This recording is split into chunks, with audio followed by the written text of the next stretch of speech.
시간이 많이 가서 오늘 뭐 좋은 주제도 아니에요. 죽음. 우리가 살 날이 얼마나 많이 남았는데 이거 천천히 해도 되는 건데, 우리 일단은 우리가 너무나도 잘 아는 성경 구절, 이런 구절들은 뭐 제가 자막을 보지 않아도 여러분들이 아마 다 외우고 계시리라 생각하는데, 요한복음 3장 16절 한번 제가 읽어드리겠습니다. 하나님이 세상을 이처럼 사랑하사 독생자를 주셨으니 이는 그를 믿는 자마다 멸망치 않고 영생을 얻게 하려 하심이라. 아멘. 예, 오늘은 죽음에 대한 바른 이해, 기독교 관점에서 바라본 죽음에 대한 바른 이해, 성경적 관점이죠. 이 부분에 대해서 간단하게 다루도록 하겠습니다. 사실 죽음에 대해서 다룬다는 것은 간단하게 다룰 수도 있지만은 사실은 정말 간단하지가 않아요. 이건 조금 복잡하게, 조금 시간도 많이 확보해서 설명할 수 있는 정도가 아니라 대단히 깊은 거예요. 신학적으로도 학문적으로도 굉장히 깊습니다. 기독교 2000년 역사의 죽음의 문제를 공식적으로 깊이 다뤘던 것은 AD 300년입니다. AD 300년부터 지금까지 다뤄왔습니다. 얼마나 다양한 이해가 있고 또 성경을 어떻게 해석하는지 굉장히 다양합니다.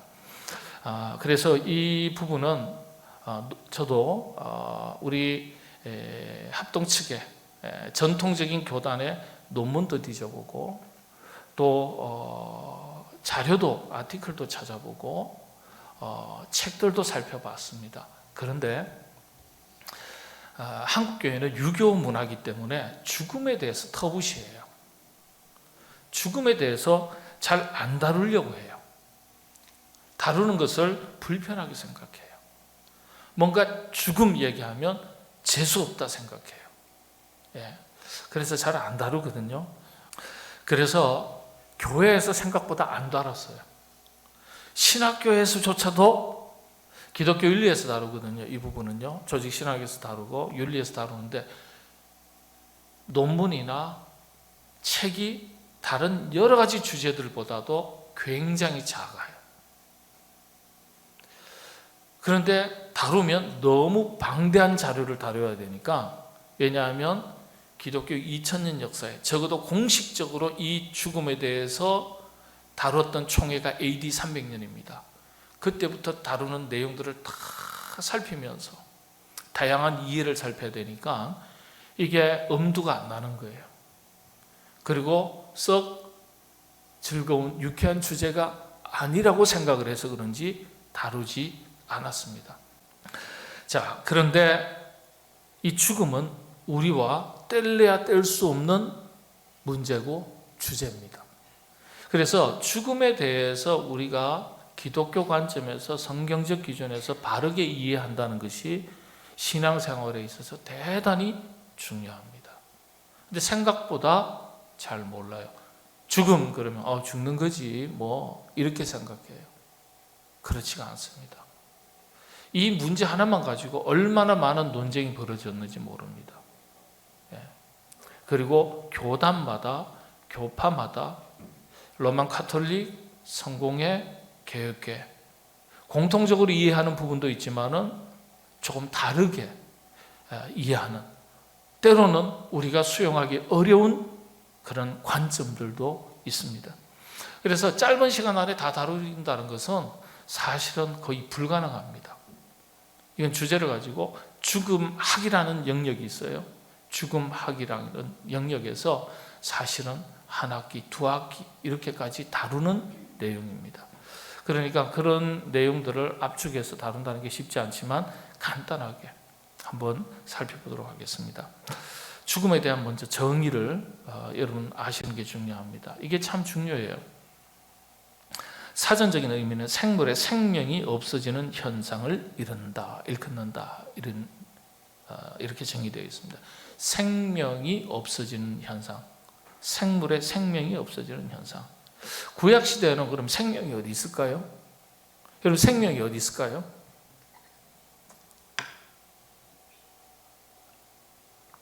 구약 시대에는 피에 있었다고 여겨졌습니다. 피에. 근데 지금 피에 생명이 있습니까? 그럼 뇌에 있나요? 심장에 있나요? 물론 단적으로 얘기할 수 없어요. 이게 유기체이기 때문에 복합적인 역할, 상호작용과 이 어떤 어떤 메커니즘에 의해 가지고 작동하는 거기 때문에 단정하기는 어려워요. 근데 가만히 보세요. 분명히 우리의 육체는 물질에 불과하거든요. 수분, 칼슘, 인, 단백질, 요소예요. 근데 이게 살아서 움직인단 말이에요. 기계적인 움직임이 아니거든요. 뭔가 분명하게 생명이 우리 안에서 작동한다는 뜻이에요. 근데 이 생명이 없어지는 현상을 죽음이라고 말합니다. 자, 의학적인 기준은 어떤 걸까요? 의학적인 기준을 보면은요, 정확하게는 심장이 정지하는 것을 사망으로, 죽음으로 정의합니다. 심장이 멎을 때. 그게 사망, 죽음입니다. 의학적 기준이에요. 대한의사협회에서 정의한 내용입니다. 그러면 그런데 여기에 하나 더 붙이는 게 있어요. 뇌사. 뇌사는 살았나요? 죽었나요? 살아있는 겁니까? 돌아가신 건가요? 뇌사. 어떻게 정의하죠? 뇌사로 오늘 판정됐어요. 그거 어떻게 할까요? 왜냐하면 우리 기독교인도 그리스도인들도 가족들 가운데 뜻밖의 어떤 사고라든지 아니면 자연사라든지 여러 가지가 있겠습니다만은 뇌사 상태에 빠질 수 있어요. 코마하고 달라요. 혼수 상태하고는 달라요. 뇌사는요. 근데 의학적 기준을 조금 더 확대하면 뇌사 그리고 심장사를 사망으로 정의한다. 이렇게 되어 있더라고요. 그러니까 뇌사도 뭐라고요? 사망입니다. 근데 뇌사는요, 의료기기 작동에 의해서 심장이 뛰어요. 혈액이 돌아요. 기계 작동으로 인해서. 어떻게 할까요? 그럼 그냥 기계 떼면 됩니까? 의학적으로는 죽었다고 했으니까. 죽음이니까. 쉽지 않을걸요. 그런데 의학 자료들을 쭉 보면서 사망을 어떻게 판정하느냐 기준을 보니까 일반적으로 뇌사에 빠지면 짧게는 2주, 길게는 21일, 3주 정도 이내에 심장마비가 온다는 거예요. 대부분의 경우는. 그래서 뇌사에 빠졌다 그러면은 2, 3주 내에 심장마비가 와서 심정지가 온다는 거예요. 결국은 그래서 뇌사는 돌이킬 수 없는 상태이기 때문에 심정지까지 가지 않더라도 죽음, 사망으로 판정한다. 이렇게 이야기합니다. 그런데 자료를 찾아봤어요. 뇌사에 빠져가지고 그래도 그 상태를 계속 유지했던 경우 있어요. 그럼 이것도 문제가 되는 거예요. 뇌사에 빠졌고 뇌사라고 의사가 판단을 했어요. 진단을 했어요. 그럼 어떻게 되죠? 그 즉시 호흡기 떼나요? 일단 사망 선고이기 때문에 뗄 수 있다 그래요. 뇌사는. 가족 동의하에 뇌사는 산소호흡기라든지 인위적으로 작동하는 여러 가지 의료기기 장치들을 뗄 수 있답니다. 뇌사는. 그런데 말씀드렸잖아요. 짧게는 14일, 길게는 21일, 2, 3주 내에 심정지가 온다는 거예요. 대부분의 경우. 그런데 안 오는 경우가 있어요. 몇 개월 동안. 어떡하죠? 그러면 생명 유지 장치를 떼낼까요? 일단은 의사는 사망 판정을 했으니까. 그런데 우리가 볼 때는 소생 가능성이 없다고 해서 할 수 없지 할지 모르겠지만 당사자 가족 입장에서는 달라요. 가족 입장에서는. 참 고민스럽죠. 기독교에서는 뇌사를 어떻게 볼 거냐? 심정지, 회복되지 않는 심정지를 사목으로 정의할 때는 그걸 우리가 죽음으로 받아들일 수 있지만 뇌사일 경우는 어떨 거냐? 역시 조금씩 논란이 있습니다. 예. 여러분들이 이제 판단을 하셔야 되죠. 현실적으로는 가족 동의하에 의사가 판정하면 생명유지 장치를 떼내고 그 다음에 장례 절차로 들어갑니다. 갈 수 있습니다. 그런데 수개월 동안 내사 상태에서 생명유지 장치를 통해 가지고 신체 기능이 작동하는 경우가 있었어요. 케이스 바이 케이스가 여러 건 있어요. 그러면은 좀 상황이 달라지지 않겠어요? 기독교 입장에서는 어떻게 할 것인가? 이게 굉장히 중요해요. 의학적 입장에서는 어떻게 할 것인가? 저한테 묻지 마세요. 저도 힘들어요. 자, 그런데 기독교 입장에서 그러면 죽음의 입장을 어떻게 정의할 것이냐? 인간의 죄에 대한 하나님의 심판의 결과, 이게 죽음에 대한 정의입니다. 인간의 죄에 대한 하나님의 심판의 결과. 우리가 죽음에 대한 사전적인 의미는 생명이 없어지는 현상, 그렇게 말씀드렸잖아요. 예. 이게 뭐가 그렇죠? 예. 아닌데 이전 걸로 좀 돌아갈 수 있어요? 지금 뭐가 이 작동이 안 되는 것 같네요, 그죠? 예. 제가 앞에 부분도 갔다가 뒤에 부분도 갔다가 이렇게 하려고 하는데 뭐가 지금 문제가 있는 것 같습니다. 자, 어쨌든 인간의 죄에 대한 하나님의 심판의 결과가 죽음이다. 우리가 알고 있는 의학적인 죽음과 또 일반적인 사전적인 의미에서의 죽음에 대한 정의 조금 다르죠. 우리는 뭐라고요? 죄에 대한 심판의 결과, 하나님의 심판의 결과라는 게 죽음을 이렇게 정의합니다. 기독교에서는. 네. 그러니까 굉장히 폭넓죠. 폭이 넓어요. 그래서 우리 인간이 창조된 내용의 구성을 보면 이분법 혹은 삼분법으로 나누거든요.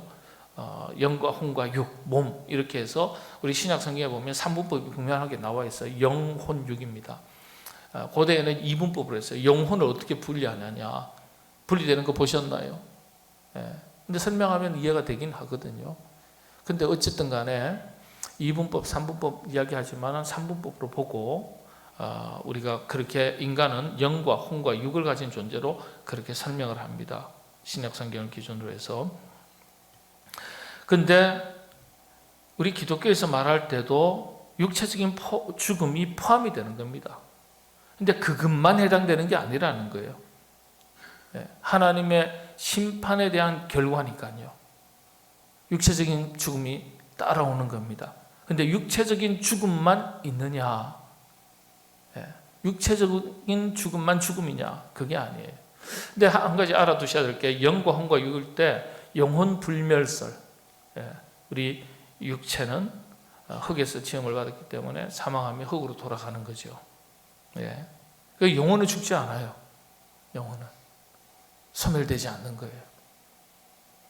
그래서 영혼 불멸설 그렇게 이야기합니다. 과거에는 우리가 이제 요한계시록이라든지 고린도전후서라든지 이런 말씀들을 살펴보면 주님께서 재림하실 때 우리 몸이 흙에서 왔기 때문에 이 땅에서 생명이 육체의 생명이 끝나면 흙으로 돌아간다 그랬어요. 근데 사실은 우리가 육체가 흙으로 돌아갈 때 흔적이 없지 않습니까? 근데 마지막 때에 뭐라고 되어 있냐면 신령한 몸으로 부활한다 그랬어요. 신령한 몸으로. 그 몸은 신령한 몸은 우리가 알 수가 없습니다. 어쨌든 간에 몸의 부활을 우리는 믿습니다. 그러다 보니까 옛날 어르신들은요 돌아가시면서 유언을 하세요. 그리고 로마 카톨릭에서 교회 초대교회로부터 지금까지 여러 가지 장례가 있죠. 우리가 화장도 있고 매장도 있고 조장도 있고 풍장도 있고 뭐 여러 가지가 있습니다. 수장도 있고. 근데 이건 못하게 했어요.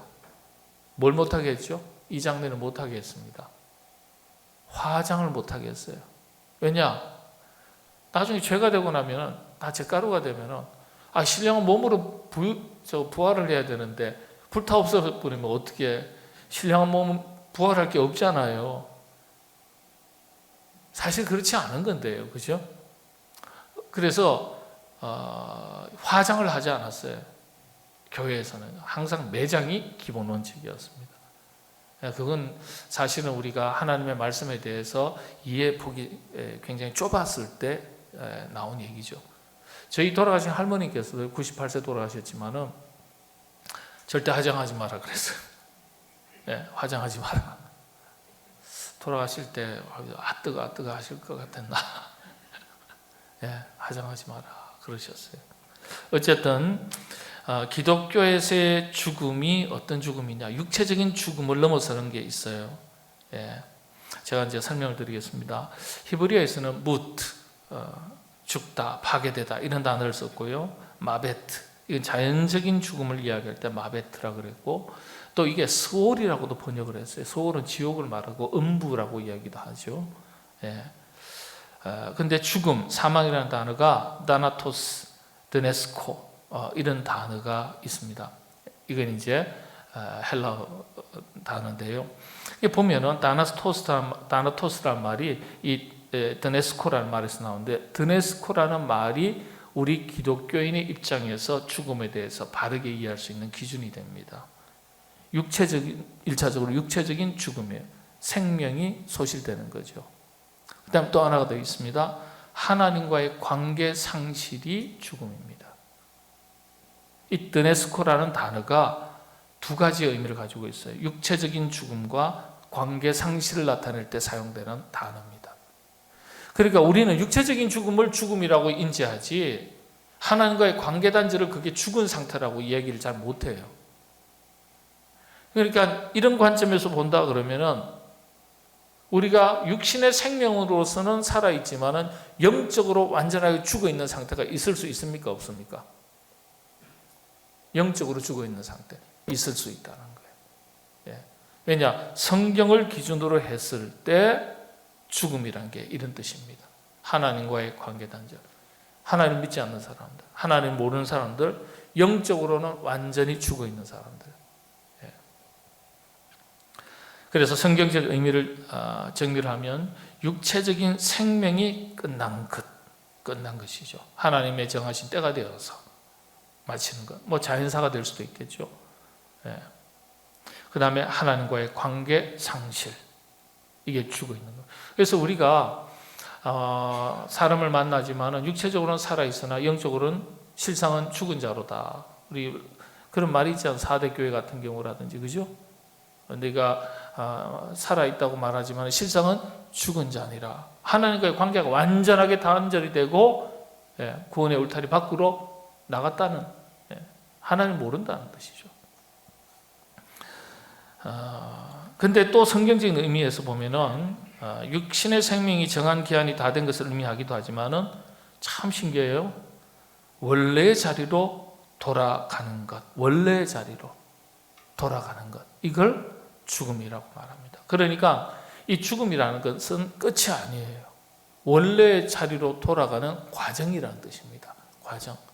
그러니까 어떤 의미에서는 우리가 이 죽음에 대해서 지나친 오해와 두려움을 가지고 있을 필요가 없습니다. 그리스도 안에서 잠자는 자는 복이 있다 그랬거든요. 원래 있어야 할 자리로 돌아가는 것, 눈물도 없고 고통도 없고 아픔도 없고 죽음도 없는, 다시는 사망도 없는 원래의 자리, 완전한 자리, 하나님의 나라로 돌아가는 거예요. 들어가는 거예요. 그래서 영어에서는 death라고도 나와 있지만은 그리고 영어 성경에서는 passing이라는 단어를 굉장히 많이 사용하고 있습니다. pass away, 지나가다는 거예요. 죽음을 가지고 어떻게 표현하느냐? 아브라함이 열조에게 돌아갔다. pass away 이렇게 나와 있어요. 그 과정이에요.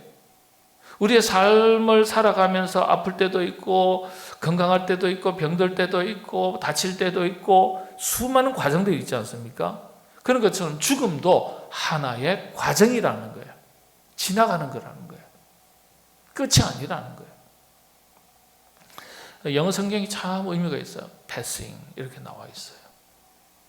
자, 그런데 우리가 알고 있는 성경적인 기준에 따라서도 우리가 그렇게 이해를 하지만은 현실적인 육체적인 죽음에 대해서 만일 우리가 이해할 때는 참 다양한 용어들이 있습니다. 자연사, 건강하게 사시다가 생명의 수가 자연히 노쇠가 돼서 노안으로 돌아가시는 거죠. 자연사, 뜻밖의 사고로 돌아가시는 사고사, 타살, 살해당한다든지.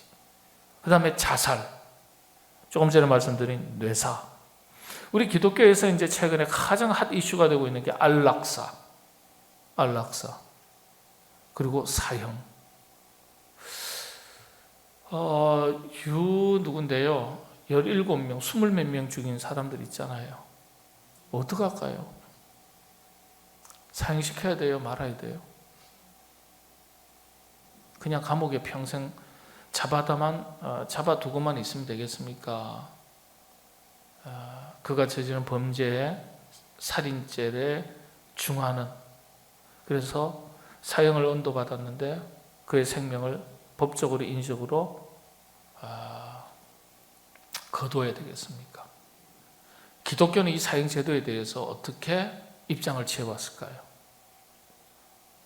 어떡하죠? 그러니까 각각 다 이유가 있는 거예요. 근데 이게 기독교 관점에서도 그런 악한 그런 사람은 존재할 가치가 없어. 생명을 거둬야 돼. 사형시켜야 돼. 네. 그렇게 주장하는 분들 있어요. 무슨 소리냐? 아무리 악해도 그 생명은 하나님이 창조하셨으니까 하나님이 주권을 가지시고 하실 일이다. 네. 사형은 반대다. 그렇게 주장하는 사람들이 있어요. 전통적으로 가톨릭은 사형에 대해서 다 반대입니다. 그런데 가톨릭만 그런 게 아니에요. 일반적으로 종교개혁의 개혁교회도 전체적인 기독교는 거의 99%가 사형제도는 반대하고 있습니다. 그러면 그렇게 악한 사람을 그냥 내버려 둘까요? 감옥에 잡아두면 되지 않습니까? 이렇게 얘기할 수도 있겠죠. 안락사는 어떻게 할까요? 스스로 내가 죽음에 이르는 과정 속에서 그 고통을 견디기 힘드니까 나 그런 고통 겪기 전에 내가 스스로 내 생명에 대해서 마침표를 찍겠다. 약물로 안락사 하죠. 근데 안락사가 유럽의 몇몇 나라에서는 합법입니다. 합법이에요. 또 혹시 또 어느 나라입니까? 이렇게 물어가지고 또 그쪽으로 가시려고 그렇게 생각하시면 안 돼요. 네. 합법이에요. 합법. 안락사가. 그 철학자면서 상담학자인 키에르케고르 같은 경우는 죽음이 인간을 두렵게 하는 것이 아니라 죽음에 이르는 과정이 인간을 두렵게 한다 그랬어요. 죽음 그 자체는요, 우리가 딱 경험하는 순간 경험되어지지가 않아요. 경험 딱 하려고 하는 순간 우리는 끝나버렸거든요. 경험이 안 되는 거예요. 우리 예수님 믿는 사람 같은 경우는 죽는다 할 때 뭐예요? 꼴깍 하면 어떻게 되는가? 그 즉시 우리는 천국 가 있기 때문에 죽음이라는 것 자체에 대해서는 그 어떤 느낌을 가질 수가 없다. 그렇게 이야기합니다. 그런데 그러면 왜 우리가 죽음을 때로는 두려워하죠? 죽음에 이르는, 마지막 마침표에 이르는 과정이 우리를 두렵게 하는 거예요. 사랑하는 사람을 떠나야 되고, 인지 기능이 떨어지고, 어떤 육체적인 기능이 순조롭지 못하니까 그게 따르는 고통이 찾아오고, 약물을 투여해야 되고 견뎌야 되고, 이런 모든 과정들이 인간을 두렵게 하기 때문에 그래서 두려워한다는 거예요. 그래서 이 각각이 자살, 뇌사, 안락사, 사형제도 이런 것들은 기독교 윤리에서도 굉장히 까다롭게 다루는 주제 중에 하나입니다. 자연사 같은 경우는 고령으로 인해서 조직기관에 변화가 일어나서요, 자연이 쇠퇴해서 자연스럽게 사망한 경우를 말합니다. 노환 혹은 노쇠사, 병사로. 병도 자연사입니다. 병도 자연사예요. 사고사는 아시는 대로 뭐 사고로, 갑작스러운 사고로 목숨을 잃는 걸 말하죠. 재해에 의해서 사망하는 경우도 생깁니다. 근데 기독교 입장에서 우리가 조금 이해를 잘해야 될 것 중에 하나가 안락사, 뇌사, 사형제도, 자살 이런 주제들입니다. 왜냐하면 이거는 단순한 문제가 아니거든요. 우리가 잘 생각해야 되고, 근데 의외로 기독교인이지만은 이 기준을 잘 모르는 경우도 있고, 상당 부분 오해하는 경우도 있고, 오해가 된 부분도 있습니다.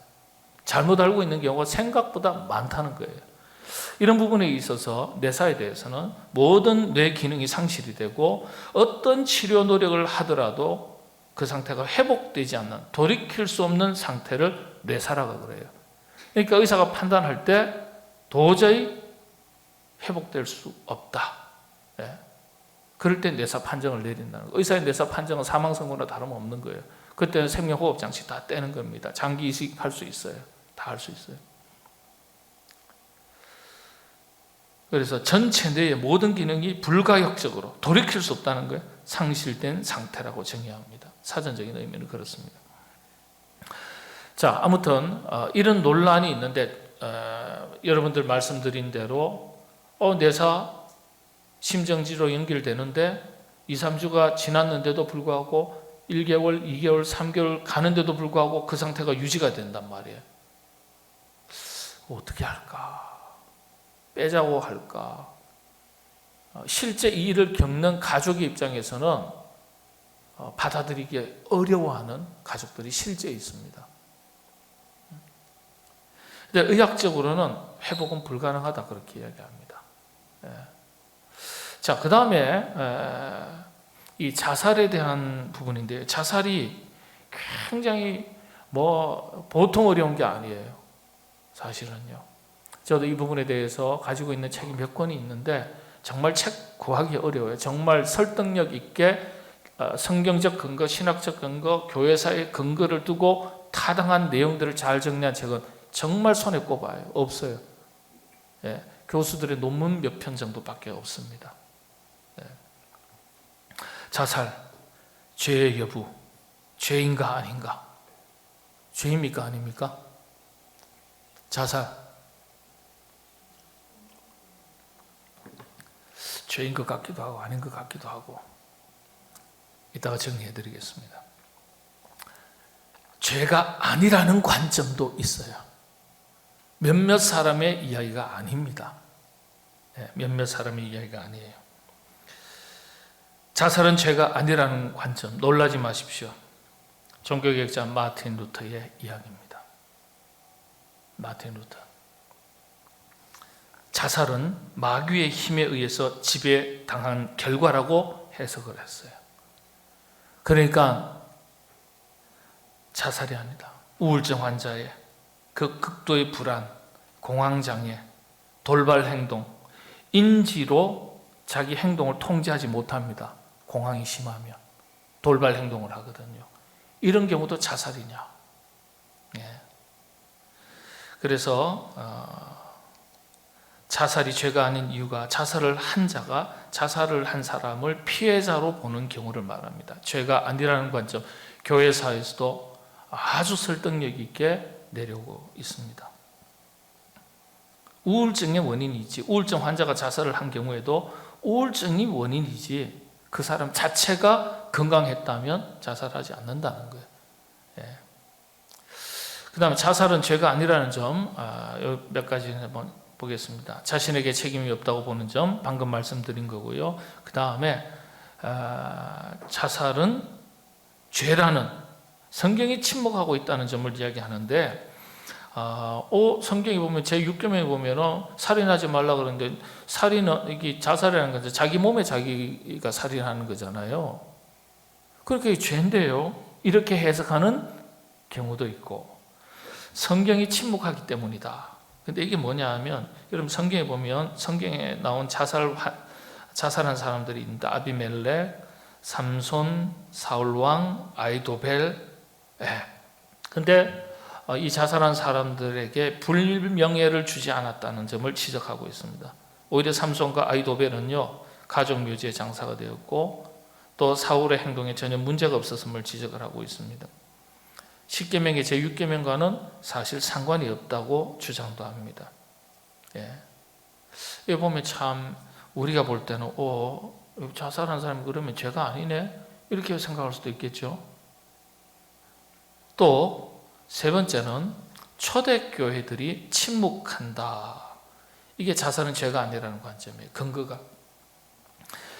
초대교회에서는요, 자살에 대해서 부정적인 언급이 사실 없었습니다. 제롬과 베드, 제롬은 아주 신학계에서도 아주 중요한 교리들이 많이 다뤄지고 있는데, 심지어는요, 그리스도도 자살을 했다고 주장합니다. 그러니까 이게 스스로 자살했다는 게 아니고, 다가오는 죽음을 인지하고서도 피하지 않았다는 게 결국은 자살한 거나 다름없는 거 아니냐, 이렇게 해석하는 겁니다. 지금 분명히 내가 저 자리에 가고 결국은 그냥 가만히 있으면 십자가에 매달리고 죽게 되는 것을 아시면서, 그럼에도 불구하고 예수님은 피하지 않으셨다는 거예요. 회피하지 않으셨다는 거예요. 그거는 이제 간접적인 사실은 자살이 아니냐, 그렇게까지 얘기합니다. 여러분들 이런 분도 있다 그러니까 얼마나 깜짝 놀랄 만한 일입니까? 그죠? 예. 그 다음에 이제 17세기 같은 경우, 이 정당성을 가진 이 자살도 있다. 그렇게 얘기하기도 합니다. 하나님께서 삼손처럼 자살하라고 명령하실 경우, 거기 가서 죽으라고 명령하신 경우, 이게 이제 자살로 해석을 하는 경우도 있어요. 그건 조금 지나친 해석입니다만은, 이런 경우가 있어요. 중세시대라든지 이럴 때 이방과의 전쟁이 있을 때, 이 적군들에 의해서 여성들이 3명이나 잡힙니다. 4명 잡히고 3명 잡힌 3명이네요. 그 이름도 남아 있습니다. 요세푸스 사가에서 전성되었던 것들이 정리된 게 있는데, 이게 뭐냐 하면은, 저희 적군들에게 이 여성들이 성폭행을 당하고 그럼에도 불구하고 죽임을 당할 걸 알았던 세 여인이 잠시 몸을 씻겠다 이야기를 하고 냇가에 강물에 들어갑니다. 그러고 나서는 물에 곧장 그대로 들어가서 자살을 해버려요. 예. 이런 자살은 그러면 어떻게 할까? 예. 이해를 어떻게 해야 될까? 자, 하여튼 이런 정당성을 가진 자살도 있다. 예. 그리고 예를 들면은 이 누구죠? 또 안중근 의사 같은 경우 천주교 신자잖아요. 그렇죠? 그 이봉창 이런 분들 폭탄을 들고 던지고, 또 어떤 경우는 자폭하는 경우도 있고, 그런 경우 있는데, 이런 의로운 죽음이 있을 수 있다는 거예요.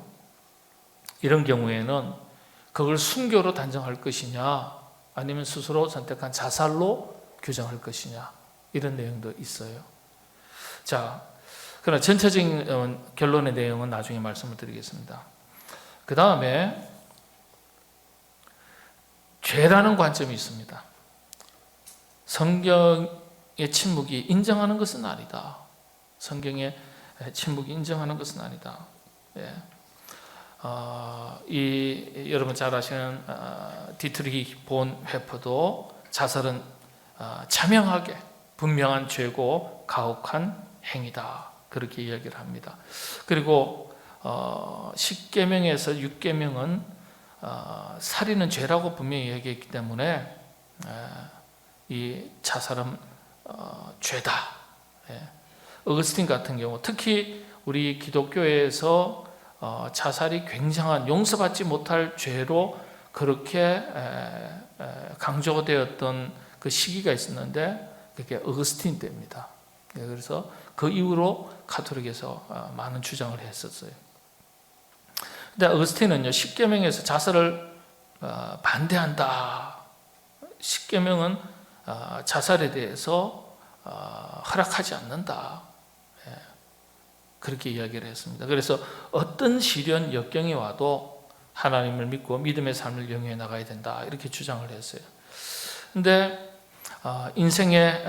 우리 인생이라는 것은 하나님의 창조 작품의 결과물이기 때문에, 우리 인생 자체가, 인간이라는 것 자체가 하나님의 거룩한 작품이에요. 성스러운 거예요. 거룩함이 있다는 거예요. 그래서 이 살인은 죄라고 이야기합니다. 우리 종교개혁자 존 칼빈 같은 경우도, 켈빈 같은 경우도 하나님만이 우리의 생명을 거두실 수 있다, 권한이 있다, 이렇게 주장을 합니다. 보네퍼 같은 경우는요, 자살이라는 것 자체가 믿음이 없음을 스스로 증명하는 것이다, 이렇게까지 주장을 했습니다. 어쨌든 간에 이 자살이 죄냐 아니냐 이렇게 봤을 때는 결론적으로 말하면 죄예요. 죄. 여러 가지 논쟁이 다 있지만 제가 결론에서 요약해서 죄입니다. 죄. 자, 그러면 여기에 중요한 게 하나 있어요. 용서받을 수 있는 죄냐, 용서받지 못할 죄냐, 이게 중요한 거예요. 여러분들도 자살 이외에 죄라고 하지만 죄의 개념이 많지 않습니까? 우리가 죄 짓는 게 얼마나 많습니까? 그렇죠? 마음으로 시기하고 질투하는 자, 형제를 미워하는 자마다 살인하는 자니, 우리 살인했어요. 그죠? 누구 미워한 적 없으세요? 다 있죠. 그래서 용서받을 수 있는 죄로 보느냐, 용서받지 못할 죄로 보느냐, 이게 논쟁이 됩니다. 용서의 여부, 용서받을 수 있는 죄로 보는 관점, 자살의 원인이 자신에게 있지 않다. 여러분, 우리 가톨릭에서는 자살을 굉장히 죄악시했지만은 원인이 자신에게 있지 않다라는 것이 고전적인 해석입니다. 전통적인 견해예요. 그리고 두 번째가 다른 죄와 같이 용서가 가능하다. 용서가 가능하다. 역시 가톨릭 교회의 전통적인 견해고 우리 개혁교회의 전통입니다. 회개하면 용서 가능해요. 심지어는요, 사전에 회개하고 이런 일 때문에 도저히 제가 어쩔 수 없어서 그냥 죽습니다, 용서해 주십시오 하고 자살하는 건 또 용서도 가능하다, 그렇게 이야기하는 사람도 있어요. 근데 이 5번이 설득력이 있어요. 모든 사람은 회개하지 않은 죄를 가지고 죽는다. 우리가 볼 때는 도적질도 죄고, 미워하는 것도 죄고, 저주하는 것도 죄고, 굉장히 죄가 다양한데 그 중에 자살도 하나의 죄라는 거예요. 근데 여러분들, 우리가 어느 게 이 고린도서라든지 로마서에 보면은 우리는 죄의 경중에 따라서 예를 들면 징역 1년, 집행유예 2년 이렇게 각각 언도를 하지 않습니까? 형량을.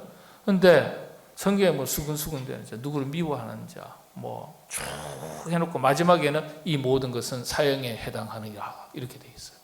이 모든 것은 사형에 해당합니다. 여러분, 수근수근 된 적 있으세요? 없으세요? 여러분 다 사형감인데요.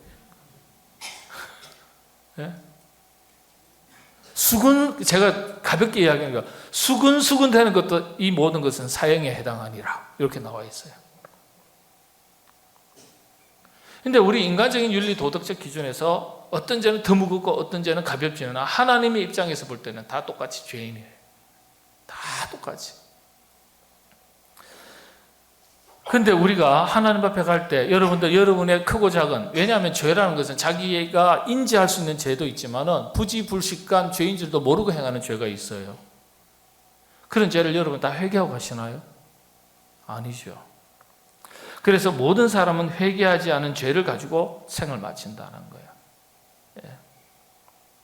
그래서 이 자살은 분명히 죄지만은 용서받을 수 있는 죄다. 성도의 견인교리라는 게 있는데요. 성도님, 우리가 예수 그리스도 구주를 믿고 하나님의 백성, 하나님의 자녀가 되면 그 다음부터 성령님께서 그 구원이 완성되도록 책임지시고 약속하신 것을 가지고 끝까지 끌고 가신다는 거예요. 우리가 도중에 좀 나락에 떨어지기도 하고, 또 신앙이 식기도 하고, 때로는 떠나기도 하고 그런 것 같지만은 끝까지 자기의 택한 백성을 하나님께서 약속하신 바대로 구원의 백성으로, 구원의 완성된 자리까지 끌고 가신다는 거예요. 제가 자료를 쭉 보니까 죽음에 대해서 가장 깊이 있게 다뤘던 분이 신원아 고신대 교수님이신데 2011년 국민일보에도 소개가 되었습니다.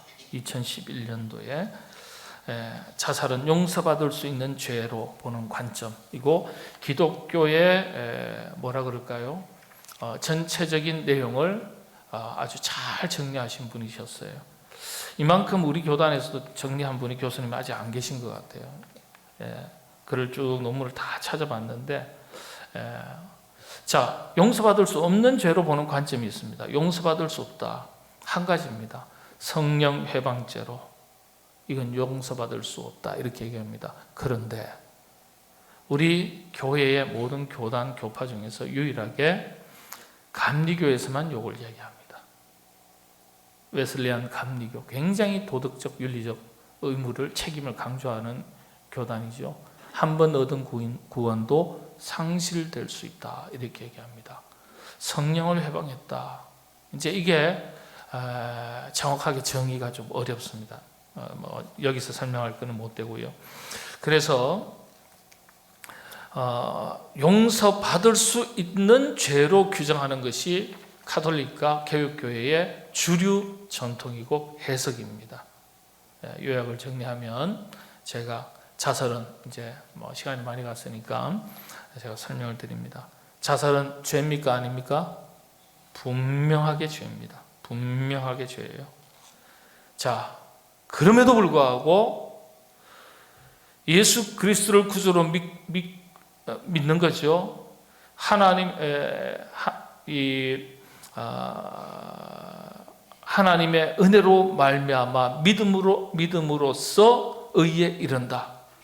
믿기만 하면 하나님의 자녀가 되는 권세를 주셨으니, 하나님께서 우리로 하여금 약속하신 것을 따라서 우리가 예수 그리스도를 구주로 영접하면 우리가 하나님의 자녀, 하나님의 백성이 된 거예요. 그런데 계약관계거든요. 그게 한번 딱 맺어지면, 여러분 보세요. 여러분이 여러분의 자녀를 낳았어요. 이 자녀가 어떤 나쁜 짓을 하더라도 여러분의 친자 관계는 없어집니까? 없어지지 않습니까? 없어지지 않아요. 호적을 아무리 정리하고 입양을 보내고 뭘 아무리 대쪽나게 어떻게 정리하더라도 친자 관계는 없어지지 않아요. 하나님의 절대 주권은 하나님께서 예수 그리스도를 구주로 믿는 자, 하나님의 백성, 자녀로 삼으시겠다고 하는 약속이 있으신 거예요. 이 약속을 따라서 우리가 하나님의 자녀가 됐습니다. 구원을 얻었어요. 그런데 우리의 죄로 하나님의 이 절대 주권, 절대적인 약속이 파괴되거나 상실될 수 있느냐 했을 때, 전통 교회에서는 없다고 해석을 합니다. 없어요. 하나님의 절대 주권을 제한할 수 없다는 거예요. 상실될 수 없다는 거예요. 구원의 완성, 성도의 견인을 막을 수 없다고 얘기합니다. 그래서 구원과는 무관하다 이렇게 얘기합니다. 자살은. 여기에 또 문제가 생겨요. 그러면 조금 뭐라 그럴까요? 방임이죠. 그럼 자살을 해도 되는 거네? 면죄부를 주는 거네? 그건 아니에요. 그러나 철저하게 하나님의 절대 주권, 구원의 역사, 주권을 기준으로 할 때는 한 번 얻은 구원은 상실되지 않는다는 것이 기독교 전통입니다. 그런데 이 부분에 대해서 많은 학자들이 의문을 표시하기는 해요. 정말 그럴까? 아닌 것 같다. 잃어버릴 수 있는 것 같다. 그렇게 주장하는 데는 전부 다 감리교회가 있어요. 감리교회. 구원은 하나님의 은혜로 말미암아 믿음으로써 얻는 거예요. 그래서 우리의 죄가 아무리 많아도 하나님의 이 구원의 약속은 변질되거나 상실되지 않는다는 거예요. 왜냐? 완벽한 신이시기 때문에 신이 스스로 한 약속을 깰 수가 없다는 거예요. 그러면 신존재 결격사유에 해당됩니다. 하나님은 완전하신 분이기 때문에 당신이 하신 약속 말씀을 100% 완벽한 말씀이기 때문에 그대로 성취하신다는 거예요. 우리가 볼 때는 이거 아닌 것 같은데 라고 할지 모르겠지만은, 이게 이제 유명한 칸트의 신존재 결격사유라는 그런 철학의 주제가 있습니다. 여기 조직신학에서 다루는데, 그래서 구원과는 무관하다. 이게 주류입니다. 이게 조금 전에 말씀드린 신원아 교수님이 정리를 잘 하셨어요. 이게 우리 기독교, 이분은 고신측이거든요. 가장 보수적으로 해석하는 교단이에요. 우리 고신척이 신사참배 끝까지 반대했던, 합동측보다도 더 보수적이에요. 근데 그 보수 중에 보수라고 이야기하는 고신척에서 이 죽음에 대해서 정리한 것을 기초로 해서 살펴보면 합동측이나 우리 통합층이나 주류가 다 비슷하게 해석을 합니다. 구원과는 무관하다. 그러나 5번, 용서받을 기회가 없다. 용서받지 못하면 천국 못 갑니까? 죄가 있고 없고가 아니에요. 하나님의 구원의 절대 주권은 하나님이 죄가 있어 나 구원하겠다 약속한 대로, 약속하신 대로 이루시면 그만이에요. 죄가 있으면 구원 못 받는다 이 얘기를 하지 않거든요. 예수 그리스도를 구주로 믿기만 하면 구원에 이르겠다고 말씀하셨기 때문에 그게 첫 번째 조건이라는 거예요. 이 조건은 다른 것으로 상실되거나 변질되지 않는다는 거예요. 그러나 용서받을 기회가 없어요. 모든 인간은 그러나 회개하지 못하고 용서받지 못한 죄를 안고 생을 마친다는 겁니다. 그래서 이게 이제 죄는 죄인데 중죄입니다. 그래서 적극적으로 막아야 돼요. 여러분 자살만 적극적으로 막아야 됩니까? 아니죠. 기독교적인 관점에서 모든 죄는 다 적극적으로 막아야 될 죄인 거예요. 어느 죄는 지어도 좀 괜찮은 죄고 어느 죄는 절대 안 되는 죄고 그런 죄가 있습니까? 사람의 입장에서는 그럴 수 있는 죄지만은 하나님의 기준에서 볼 때는 똑같은 다 죄라는 거예요. 그리고 이제 전체적인 정리를 해보면 사회 환경적 심리적 요인을 간과해서는 안 된다. 현대 신학 기독교 윤리에서 이야기하는 겁니다. 전체적으로 이 7가지죠. 이 7가지가 현대 교회, 현대 신학에서 우리 자살에 대해서 어느 정도 가지고 있는 기독교 관점입니다. 우리가 지금 여기 간단하게 살펴서 그렇습니다만은 이 안에도 논쟁이 참 많습니다. 왜 이렇게 됐는지. 그래서 우리가 이런 부분에 있어서 질문도 있고 또 조금 더 고민도 해볼 필요가 있고 이런 부분이 있습니다. 예를 들면 안락사 같은 경우는 어떻게 우리가 생각해야 되느냐. 여러분 생각해 보세요. 안락사 스스로 자기가 안락사도 어떻게 보면 자살이에요. 사실은 그런 자살을 우리가 용인해야 될 것이냐? 근데 어느 국가는 국가적으로 안락사를 합법화시켰어요. 미국에도 안락사를 합법화한 주가 있습니다. 2개 주가 그래요. 기독교적인 관점에서 보면은 안락사도 자살이고 자살은 중대한 범죄입니다. 중대한 범죄. 이거 막아야 될 범죄예요. 그러나 그럼에도 불구하고 자살한 사람이 구원받지 못했다? 이 말은 단정적으로 해서는 곤란하다는 거예요. 왜냐하면 여러분들 이 짧은 시간 안에 우리가 다 설명을 드릴 수 없었지만은 기독교 전체적인 대략적인 입장입니다. 그게. 그러니까 우리가 생각할 때 오랫동안 기독교에서 자살한 사람은 지옥 간다 이런 말이 왜 생겨났을까요? 역사적 백그라운드가 있습니다. 그건 다음 기회에 한번 다루도록 하겠습니다. 그렇게 말한 시대적, 상황적 배경이 있었어요. 그런데 그게 굉장히 절대적인 권위에 있었던 교황 그리고 그 당시 상황 때문에 하나의 교리화가 되는 과정이 있었습니다. 그러다 보니까 그런 과정 속에서 오랫동안 세월이 흘러가면서 하나의 전통이 교리화 과정을 거쳤습니다. 그래서 우리가 잘못 알고 있는 내용들이 분명하게 있습니다. 여러분들이 같이 이제 토의하고 공부도 하고 이렇게 해서 하나둘씩 또 생기는 질문들을 극복해 나가면 좋겠는데 제가 결론적인 말씀으로만 드려서 혹시 또 이해가 충분하지 않을지 모르겠습니다만은 여러분들 우리가 이 안락사라든지 사형제도라든지 또 자살이라든지 기독교 관점에서 우리가 정확하게 입장을 가지고 있어야 이 세상에서 참 이 고통스러운 일어나지 않아야 될 일들이 일어날 때 기독교적으로 정리를 잘하고 이 세상을 건강하게 지켜갈 수 있기 때문에 이 모르는 체 하면 안 되는 거예요. 우리가 살아가는 이 세상에서 실제 일어나고 있는 일들이기 때문에 이 가운데 기독교의 건강한 입장을 가지고 이 세상을 아름답게 잘 보호하고 지켜내는 것 이건 우리의 의무이자 책임입니다. 그래서 여러분들 이런 주제를 가지고 함께 고민한다는 것은 참 중요한 일인 것 같습니다. 또 다른 기회가 있으면 여러분들과 함께 또 다루도록 하겠습니다. 금년 안에 이 부분에 대해서는 다시 다룰 예정이고요. 여러분 주보에다가 차곡차곡 제가 오늘 다 말씀드리지 못한 내용들을 연재하도록 하겠습니다. 그래서 여러분들이 보시면서 읽으시면서 이렇게 아하 그렇구나, 이거 미처 몰랐네, 아하 이게 그렇구나, 정말 이게 심각한 이게 하나님 앞에 큰 죄구나, 그럼에도 불구하고 우리가 잘못 알고 있었구나, 이렇게 여러분들이 또 기독교 관점을 또 잘 세워나가시게 되기를 바랍니다. 시간이 많이 갔는데 기도하겠습니다.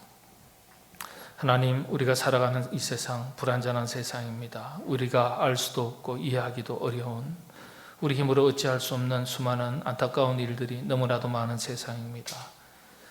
창조된 아름다운 세상, 죄로 인하여 타락한 이후에 어지러운 세상 속에서, 무질서한 세상 속에서 저희들이 살아갑니다.